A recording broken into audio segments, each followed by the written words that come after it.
எதுக்கு இங்கே வந்திருக்கோம்? இந்த உலகத்துல எங்க பார்த்தாலும் ஸ்ட்ரெஸ் டிப்ரெஷன் அப்படி பரவி கிடக்குது. உங்களை வேற உலகத்துக்கு கூட்டு போறேன், வாங்க. ஓகே. அப்படி நாங்கள் இன்றைக்கி வந்த இடம் தான் வேர்ல்ட் ஆஃப் பராசக்தி. நார்மலாக சினிமா பார்த்துட்டு எல்லாரும் வெளியே வருவாங்க.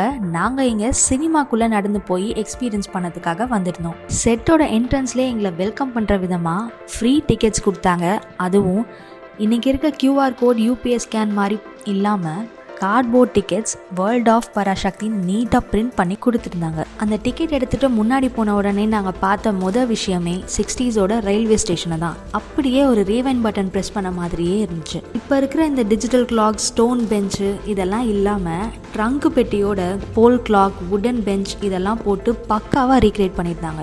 எதுக்கு இங்கே எத்தனை பெட்டி வச்சுருக்காங்க?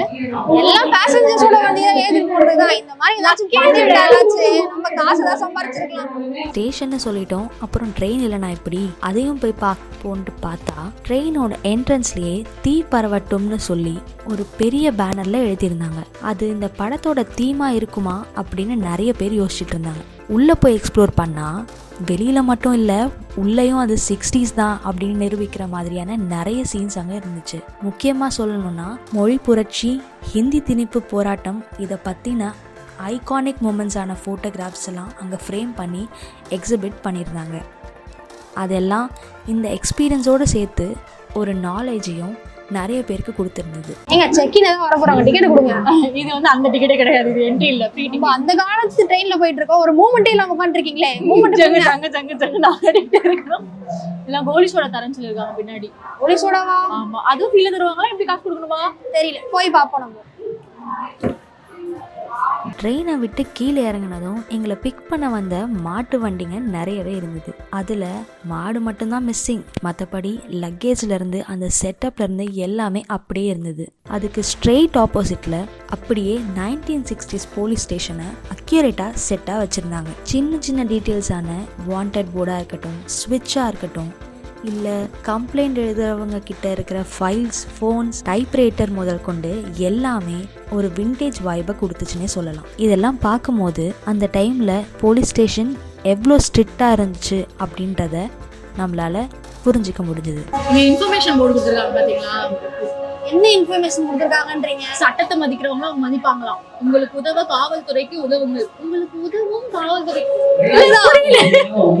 உங்களுக்கு உதவ காவல்துறை, நீங்க உதவுனா நாங்க உதவுறோம்ன்றாங்க. ஓகே. ஊரோட ஒரு பெரிய பேனர், திலகர் திடல் அப்படின்னு. ஊருக்குள்ள நடந்து போனா நிறைய ஃப்ரூட்ஸ், வெஜிடபிள்ஸ், நிறைய ஸ்நாக்ஸ் ஐட்டமும் வச்சுருந்தாங்க. அதெல்லாம் பார்க்கும் போது சாப்பிட்லான்னு தோணும், ஆனால் யாரும் தொடக்கூடாதுன்னு சீல் போட்டு கண்ணாடி பெட்டியில் வச்சுருந்தாங்க. ஆராபுந்தி, ரைட்டு ரைட்டு, உருளைக்கிழங்கு சிப்ஸ், குச்சி சிப்ஸ், உருளைக்கிழங்கு சிப்ஸ், மிக்சர். கீழே வந்து நீங்கள் சாப்பிட்டு சரிக்கணும்னு சொல்லிட்டு பார்க்க வச்சுருக்காங்க. நாஸ்டாலஜிக்கா இருக்குல்ல, 90s கிட்லாம் இந்த மாதிரிலாம் கண்ணாடி டப்பால போட்டு தான் வச்சிருப்பாங்க. நம்ம தான் இப்போ ரீசெண்ட் டைம்ல வந்து அப்படியே கொடுத்துருக்காங்க. அந்த கேக் எங்க போச்சு? அதான் டீ கடை கேக்கு வரிக்கி வச்சிருக்காங்க, ரஸ்க் தான் வச்சிருக்காங்க. நமக்கு கிடைச்சது இதுதான் நினைச்சிட்டு போனா அங்கதான் மெயின் சீனே. ட்ரெய்லர்ல ஸ்ரீலீலா ஓட்டிட்டு வந்த அதே கார், சொப்பன சுந்தரியோட காரை ரீக்ரியேட் பண்ண மாதிரியான ஒரு அப்பியரன்ஸை எங்களால நல்லாவே பார்க்க முடிஞ்சது. காரை பார்த்துட்டு திரும்பினா பக்கத்துலேயே போஸ்ட் ஆஃபீஸ். இன்னைக்கு நம்ம ஒரு மெசேஜ் அனுப்புனா சென்ட், டெலிவர்ட், சீனுன்னு எல்லாமே செகண்ட்ஸில் காட்டும். ஆனால் அந்த காலத்தில் ஒரு லெட்டர் எழுதுனா அது போய் சேர்ந்து திரும்பி கிடைக்கிற வரைக்கும் அது ஒரு பெரிய ஜேர்னியாகவே இருந்துச்சு. போஸ்ட் ஆஃபீஸ்னால் சும்மா லெட்டர்ஸ் இல்லைங்க. அந்த காலம்ல இதுதான் நியூஸ், எமோஷன், கனெக்ஷன் எல்லாத்துக்கும் சென்டர். இன்னைக்கு ஃபோன் வைப்ரேட் ஆகும், ஆனால் அப்போ வந்த லெட்டர்ஸ் எல்லாரும் ஒன்றா வீட்டில் சேர்ந்து படிச்சுட்டு இருந்தாங்க. நாஸ்டாலஜியா நிறைய விஷயம் வச்சிருக்காங்க தெரியுதா? செட்டில் என்னெல்லாம் வச்சிருந்தாங்களோ இப்போ வந்து அப்படியே எனக்கே ஒரு 1960s போன மாதிரி ஒரு ஃபீல் இருக்குன்னு பார்த்துருக்காங்க. ஆனால் நீங்கள் 1000 சொல்லுங்க, எல்லாத்துலேயும் எனக்கு பிடிச்சது இந்த பழைய காலத்தில் இருக்க போஸ்ட் லெட்டர் மாதிரியான டெக்னிக்ஸ் தான். ஏன் காதல் கடிதம் தான் நிறைய வரும், வேற அப்படின்னு சொல்ல முடியாது. நமக்குலாம் அதெல்லாம் வராது. அப்படியே ஆள் இருந்தாலும் தரமாட்டாங்கவா. போஸ்ட் ஆஃபீஸ் சைட்லேயே பார்த்தீங்கன்னா ரேடியோ ஸ்டேஷனும் வச்சுருந்தாங்க. இன்றைக்கி நம்ம பிளேலிஸ்ட்டை உட்காந்து சூஸ் பண்ணிகிட்ருக்கோம், ஆனால் அப்போது ரேடியோ சொன்ன அந்த ஒரு பாட்டை கேட்குறதுக்காக ஒரு நாள் ஃபுல்லாக வெயிட் பண்ண டைம் தான் இருந்தது. நியூஸு, சாங்கு, அனௌன்ஸ்மெண்ட்டு, ஊர் எல்லாரும் ஒரே டைமில் கேட்ட ஒரே வாய்ஸ். பாட்காஸ்ட், ரீல்ஸு, லைவ்லாம் முன்னாடி ரேடியோ தான் அப்போ மாஸ் கம்யூனிகேஷன். ரேடியோவில் வந்த ஒரு நியூஸ் ஒரு ஊர்லேருந்து இன்னொரு ஊருக்கு செகண்ட்ஸில் போகும், ஆனால் ட்ரஸ்ட்டோட போகும். இது எல்லாம் பார்க்கும்போது ஒன்றே ஒன்று தான் புரிஞ்சுது, டெக்னாலஜி ஸ்லோவாக இருந்தாலும் கனெக்ட் அங்கே ரொம்ப ரொம்ப ஸ்ட்ராங்காக இருந்தது. சின்ன வயசுல வந்து ரேடியோலாம் பாடும்ல, உள்ள மனுஷங்க உட்காந்துருந்தாங்க, அவங்க தான் பாடுறாங்க, அவங்க தான் பேசுறாங்கன்னு நினைச்சிட்டு இருந்தேன். நீ நினைச்சிருக்கீங்களா அந்த மாதிரி? Wow, what a creation Gomathi, what a creation. Post office radio ஸ்டேஷன்லாம் பார்த்துட்டு இப்படி திரும்பினதும் நம்ம வில்லேஜ் செட்டப்பில் மண்பானை செஞ்சுட்டு இருந்தாங்க. அதை பார்த்ததும் பார்க்குற எல்லாருக்கும் மண்பானை செய்யணுன்ற ஆசை கண்டிப்பாக வந்திருக்கும். நீங்கள் அந்த மாதிரி மண்பானை செஞ்சுருக்கீங்களா, இல்லை மண்பானை உங்கள் வீட்டில் ஒரு பொருளாக இருக்கா அப்படின்றதையும் கமெண்ட் பாக்ஸில் கமெண்ட் பண்ணுங்கள். ஆல்மோஸ்ட் வந்து நம்ம எல்லாத்தையுமே கவர் பண்ணிட்டோம். ஸ்டார்டிங்ல இருந்து எல்லாமே முடிச்சிட்டோம். நாங்கள் பாடம் செய்யறதுக்கு வந்து நாங்கள் கேட்டோம், ஆனால் அவர் என்ன பண்ணிட்டாருன்னா காரி மூஞ்சிலே துப்பி நாங்கள் கொடுக்க மாட்டோம், நீங்கள் கிளம்புங்க அப்படின்ற காரணத்தால் நாங்கள் வந்து இப்போ பசுமாடு கிட்ட வந்து நின்றுட்டு இருக்கோம். இன்னும் கொஞ்சம் பிளேசஸ் மட்டும் இருக்கு, இந்த ரேடியோ ஸ்டேஷன் அதெல்லாம் கவர் பண்றோம். இன்னும் ஒரு சில இடங்களை வந்து நாங்க இது பண்றோம். தயவு செஞ்சு இந்த பாட்டு கொஞ்சம் ஆஃப் பண்ணினா நல்லா பேசிக்குவோம். என்னதான் நம்ம பெரிய பெரிய மாடி வீடு அபார்ட்மெண்ட் அப்படிலாம் போனாலும் இந்த மாதிரி கொட்டாய்க்குள்ள இருந்து ஒரு மாதிரி நாஸ்டாலஜிக்கா பீஸ்ஃபுல்லா இந்த மாதிரி ஒரு உலகத்தை இருக்கிறது அப்படியே செட்டிலே விட்டு போயிடுவோம். கொட்டாக்கோலே நாஸ்டாலஜிக்கா பீஸ்ஃபுல்லா செட்டில விட நம்ம நேர்லயே ஒரு தனியா ஒரு இடத்த வாங்கி போட்டு அதுல இந்த மாதிரி ஒரு செட்டப் அமைச்சு அதுல வாழ்ந்தோம்னா சூப்பரா இருக்கும். யாரு கூட அது வந்து அடுத்த வீடியோல காட்ட மாட்டோம், வீட்டுல வந்து அடிப்பாங்க, அதுக்கு ஸ்ட்ரெயிட் ஆப்போசிட்லேயே பழைய வீட்டோட ஆர்கிடெக்சரை ரொம்ப அழகாக எடுத்து சொல்கிற விதமான செட் போட்டிருந்தாங்க. அதுவும் வீட்டு முன்னாடி இருக்க திண்ணை இன்றைக்கி கேட் லாக் பண்ணி காலிங் பெல்லாம் வச்சிட்ருக்கோம். ஆனால் அன்னைக்கு அப்போ அந்த திண்ணையில் தான் இருந்த எல்லா வாசிப்ஸும் நடந்துச்சு.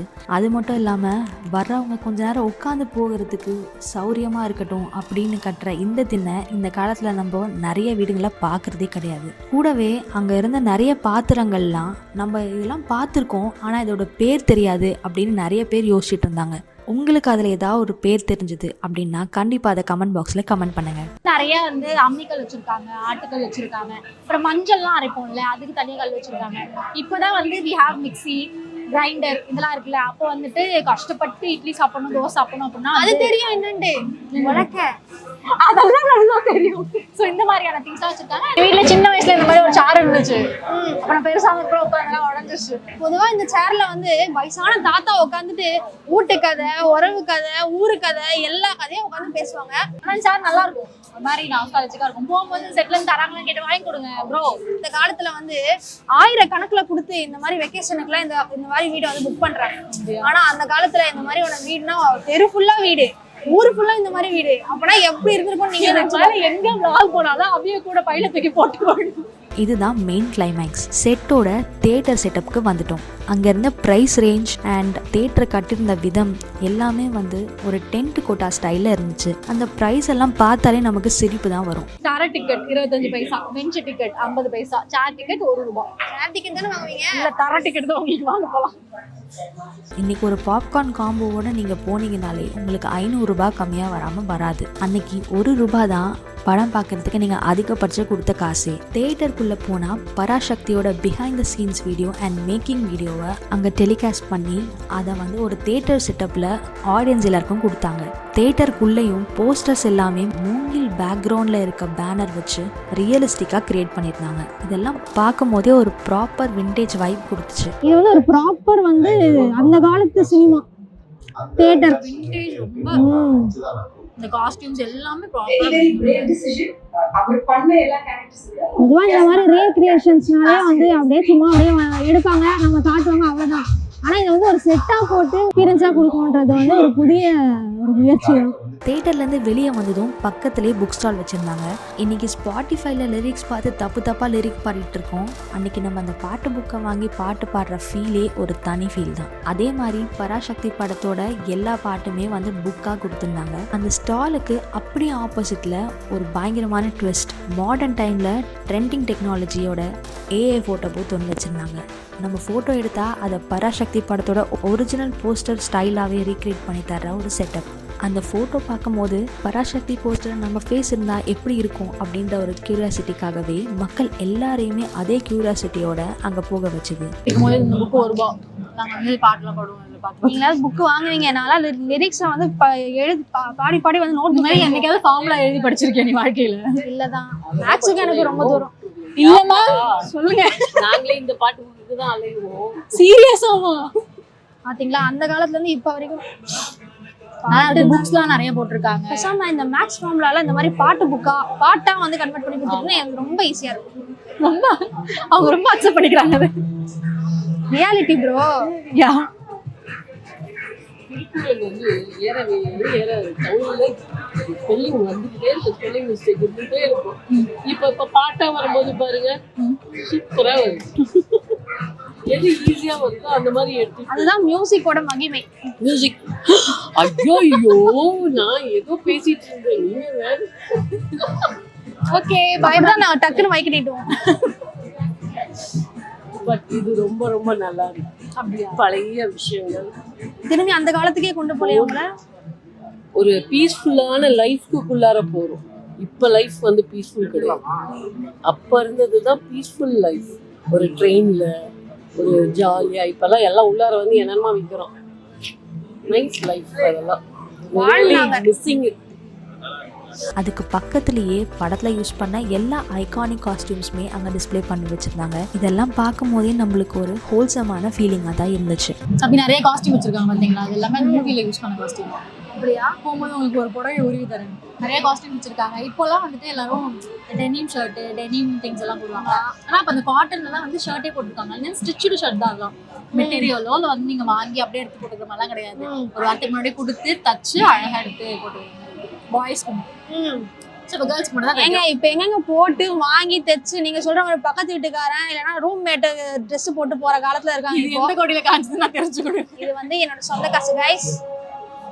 நம்புற மாதிரியா இருக்கு. ஓகே, உள்ள வந்து நிறைய விஷயங்கள் பார்த்தோம். அண்ட் சொன்ன மாதிரி ரொம்ப விண்டேஜான வைப் எல்லாமே இருந்துச்சு. இந்த மூவி ரிலீஸ் ஆக போறதுனால சில பல ப்ரொமோஷன்ஸ்லாம் பண்ணியிருக்காங்க. இந்த ப்ரொமோஷன் வந்து எதிர்பார்க்காத ஒரு விதமா இருக்கு. ஏன்னா இதுக்கு முன்னாடி அந்த மாதிரி பண்ணியிருக்காங்களா அப்படின்னு கேட்டா ஆப்வியஸ்லி நாட். எதுக்காக இந்த ப்ரொமோஷன் அப்படின்றது வந்து எனக்கு தெரியல. மேபி எங்கேஜிங்காக வச்சுக்கிறதுக்காகவா, இல்லை ஃபன்னுக்காகவா, இல்லை சில பல ரீசனுக்காகவா அப்படின்றது ஐ டோன்ட் நோ. நான் இதெல்லாம் சொல்லலை, but still I have to tell right. உங்களுடைய ஒப்பீனியன் அப்படி இதை பற்றி?